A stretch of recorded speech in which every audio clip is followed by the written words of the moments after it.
Então vamos lá, moçada, seguindo, né, estudos dentro da atmosfera, nosso tema ainda, né?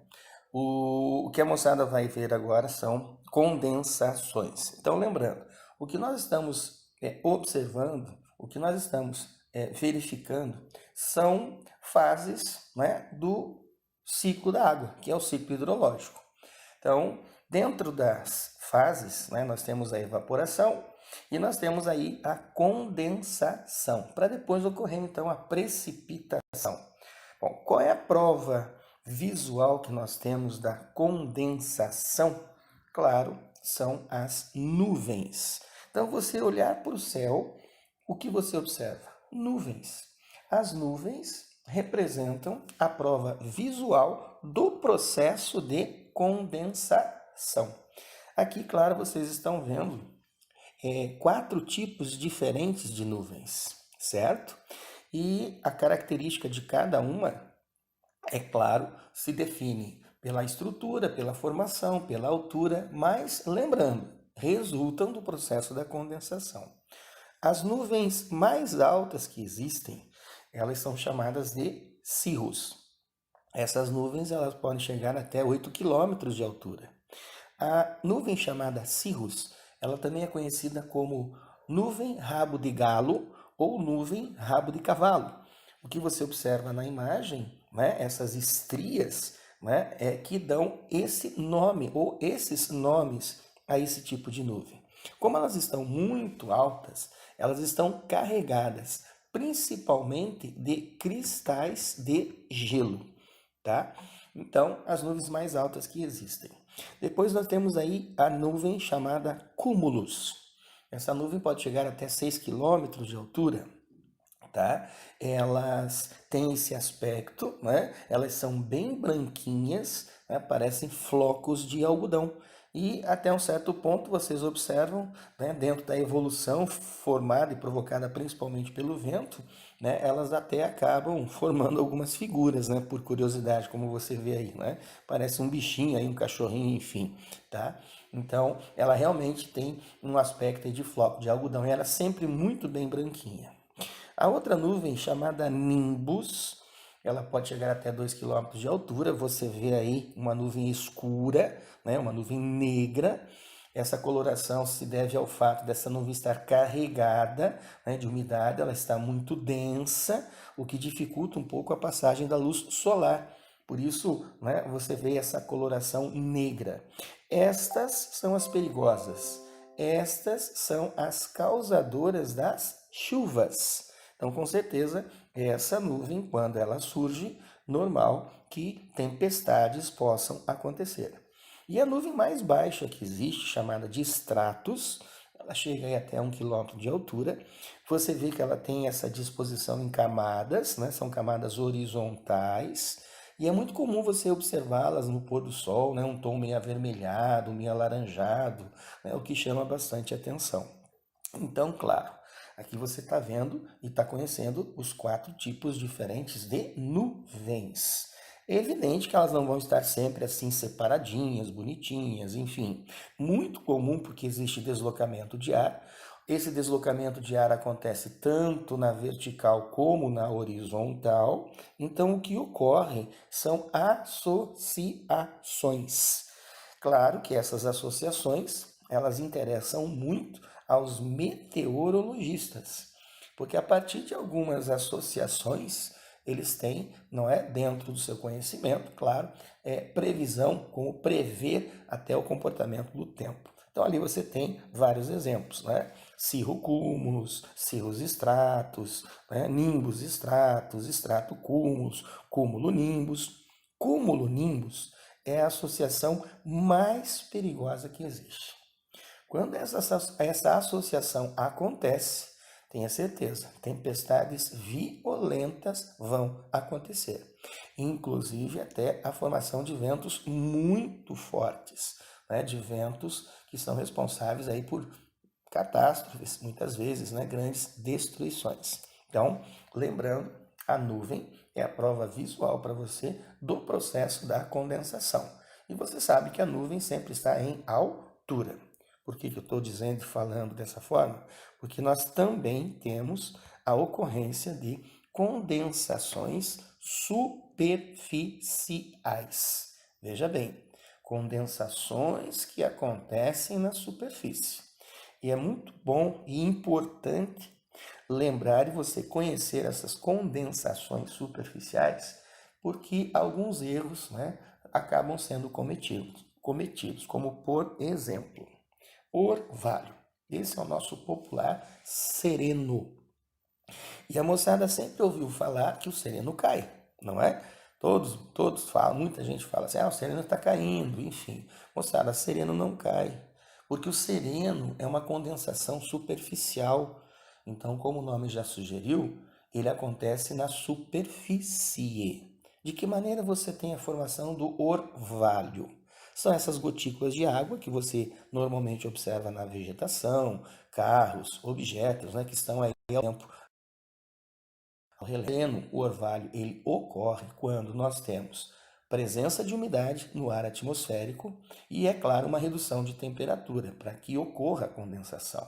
Nesse caso, a superfície, porque a perda de temperatura, então a superfície perde calor, a superfície fica mais fria do que o ar atmosférico.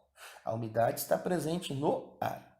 Então, o ar com uma temperatura um pouco mais alta do que a superfície, quando ele entra em contato com essa superfície, o ar vai perder calor.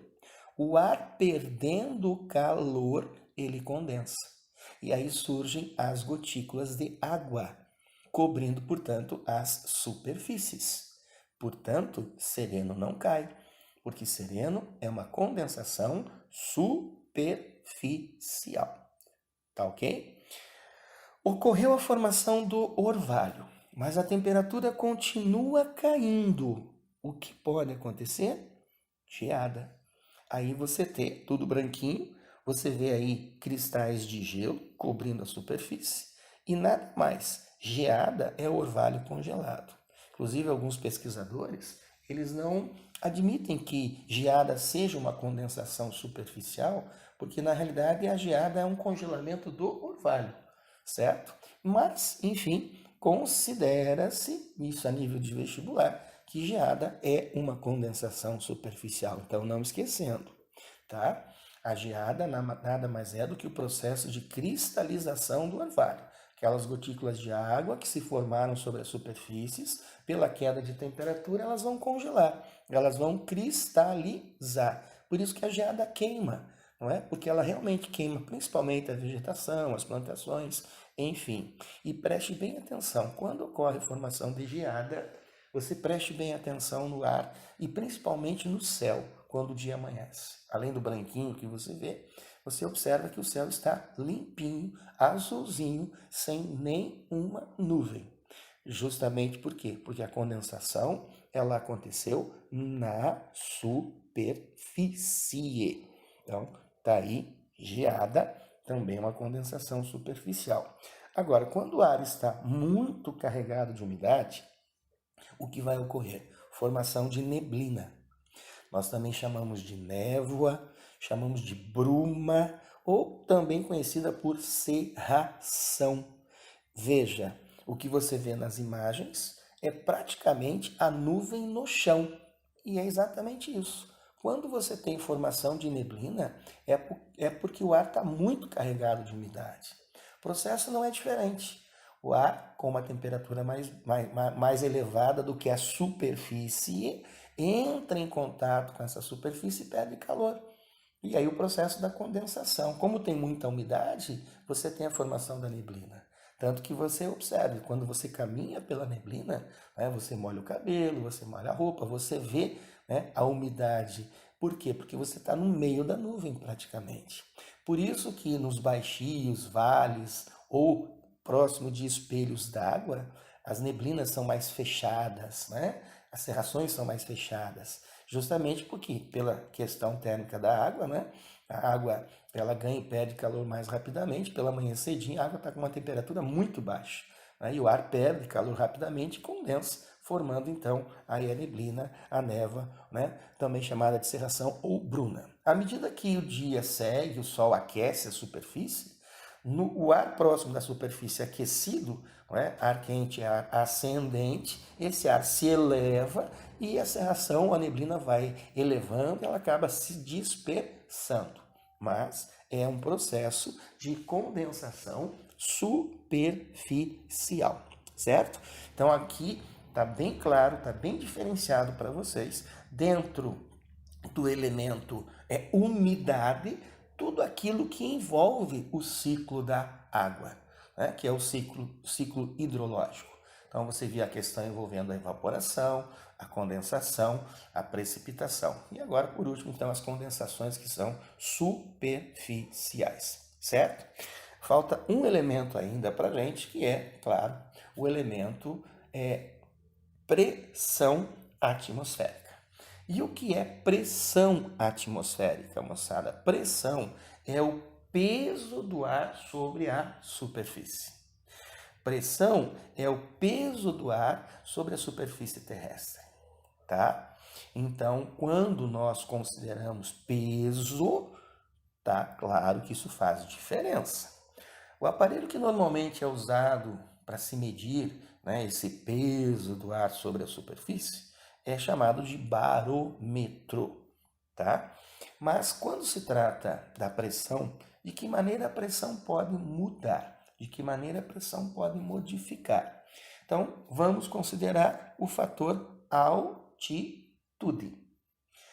Tratamos de peso. Então, quanto mais alto, menor é o peso, menor é a pressão. Quanto mais baixo, maior é o peso, maior é a pressão. Então, a pressão atmosférica, ela vai variar pela altitude. Maior altitude, menor pressão. Menor altitude, maior pressão.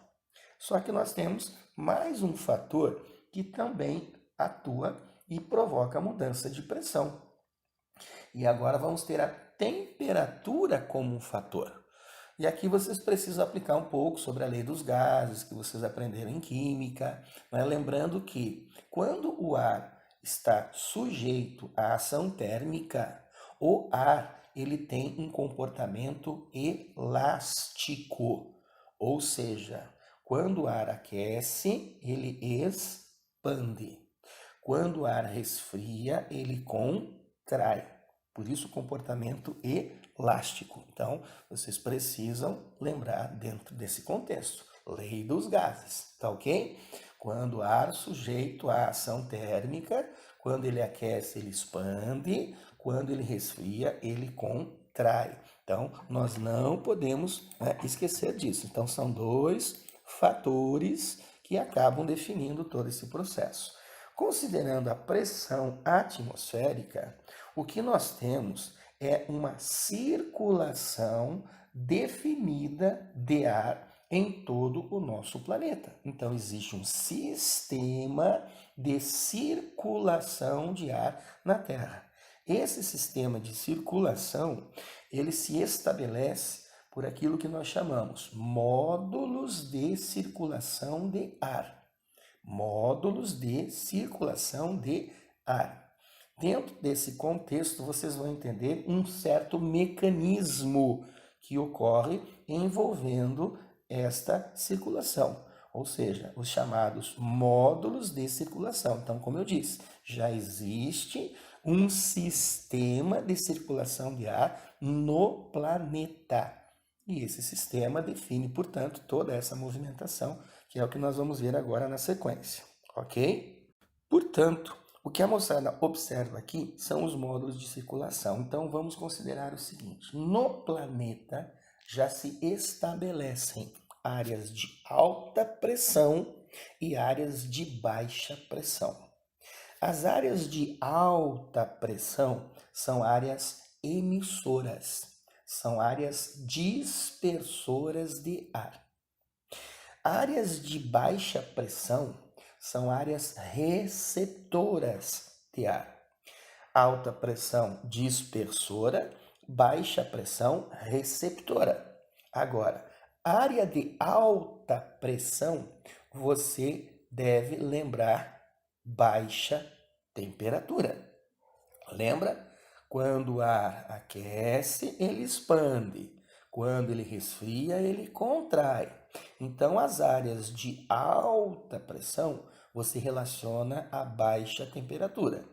As áreas de baixa pressão você relaciona a alta temperatura. Baixa pressão, alta temperatura. As zonas ou as áreas de alta pressão, elas são chamadas de anticiclonais. Anticiclones. Lembra bem dessa palavra. As áreas de baixa pressão são chamadas de ciclonais. Ciclones, certo? Muito bem. Então, área de alta dispersa, emite, área de baixa recebe. Então, o que você vê nesse quadro é a movimentação. O ar movimenta tanto na horizontal, como também ele movimenta na vertical. Na horizontal é o deslocamento de alta para baixa sempre. De alta para baixa sempre, certo? Na vertical é ar quente ascendente, então o ar quente sobe, ar frio descendente, então ar frio desce. Então o que você vê?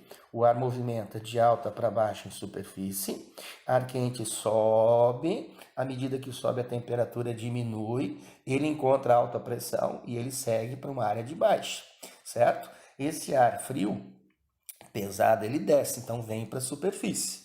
Encontra na superfície uma aula de alta pressão e ele segue. Então, o que você vê aqui é o que a gente chama módulo de circulação, célula de circulação de ar, tá? Então, considerando que nós vimos, de novo, só para reforçar, área anticiclonal, alta pressão emissora, área ciclonal, receptora, baixa pressão, certo?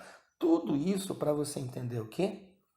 Ventos. Ora, ar em movimento, isso é vento.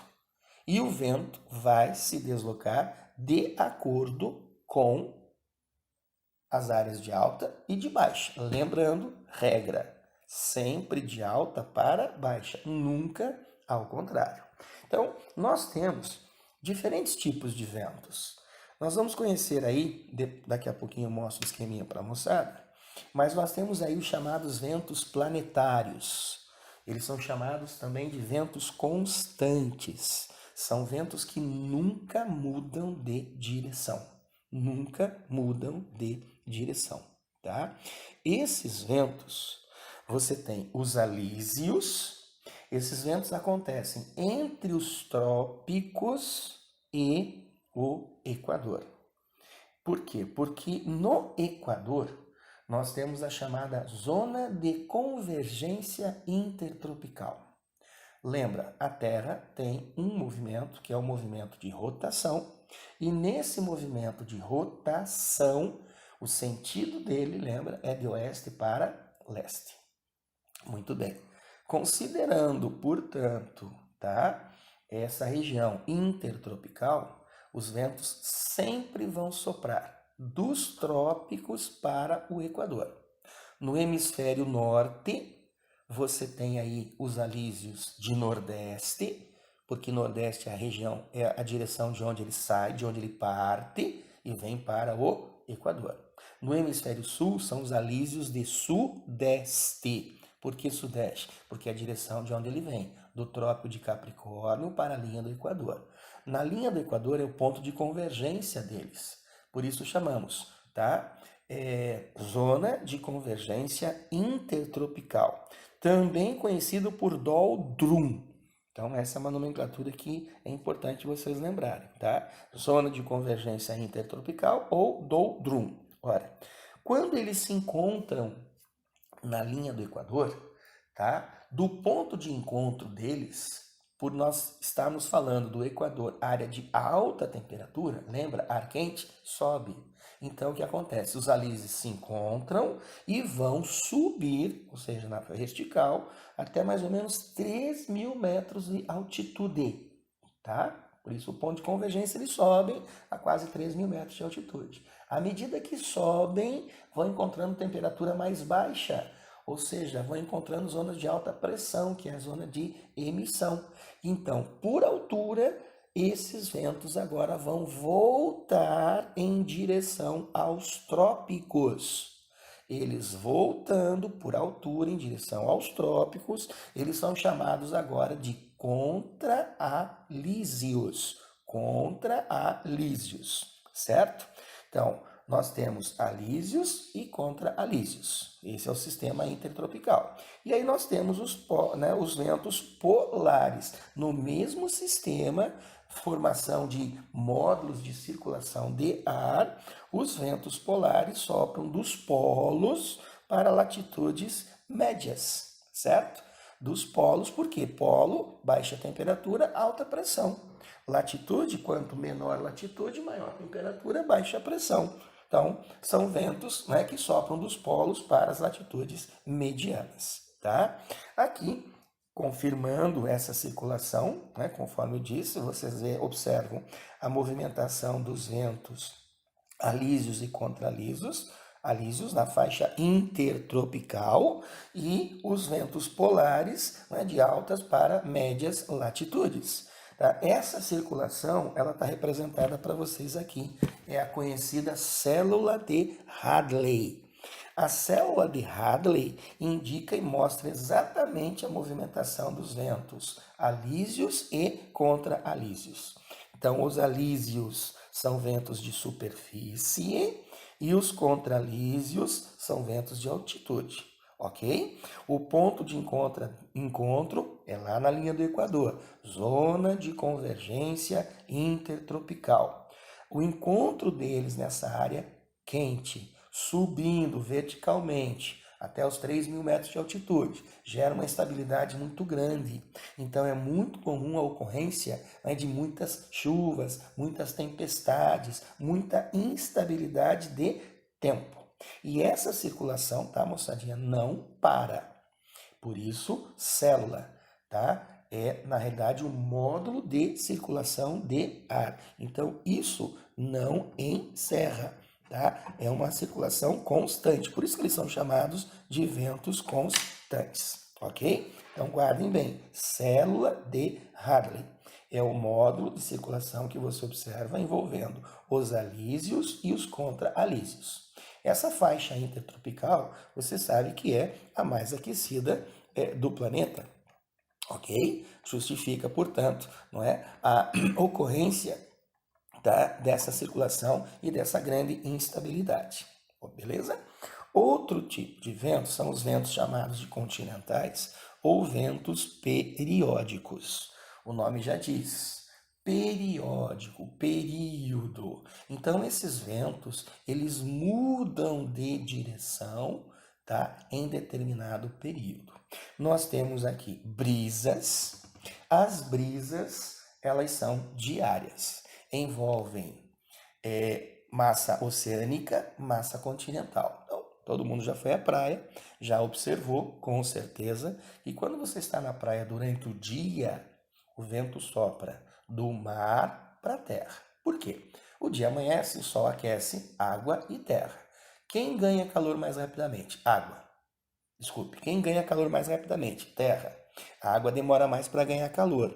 Então, a terra, o continente, tem temperatura mais alta, baixa pressão. A água vai demorar para ganhar esse calor. Então, ela tem temperatura mais baixa, alta pressão. Qual é a dinâmica? De alta para baixa. Então, do mar para a terra.